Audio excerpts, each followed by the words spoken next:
Je pense qu'on fera malheureusement le même constat. Alors évidemment, il faut faire.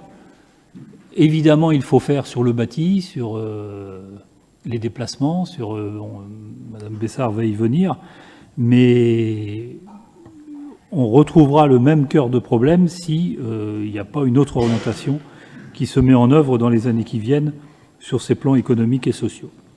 Voilà ce que je tenais à dire, parce que depuis plus de 25 ans que je suis présent dans cette enceinte, connaissant bien ces quartiers, je trouve vraiment qu'il y a quelque chose de désespérant dans ce rapport.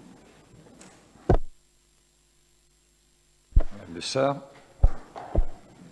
Oui, merci Monsieur le maire. Je voulais simplement revenir sur un point.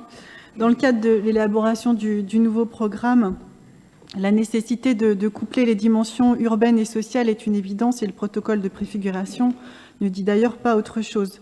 La problématique des déplacements y est fortement et fort justement pointée. Les quartiers nord regroupent un peu plus de 14% des habitants de la ville, avec une population souvent éloignée de l'emploi. Le taux de chômage des 25-64 ans est proche de 35%, contre 14% pour le reste de la ville, c'est dire. Et près de 40% des ménages de ces quartiers n'ont pas de véhicule. Pourtant, nous le savons tous, les déplacements constituent l'une des conditions de l'intégration sociale, de l'accès à l'emploi et de l'ouverture vers les autres quartiers de la ville.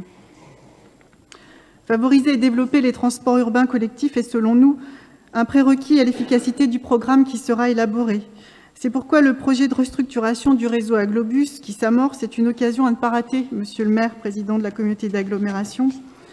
La création des 2 pôles d'échange, dont un à la gare, et l'évolution de la ligne 1 notamment, sont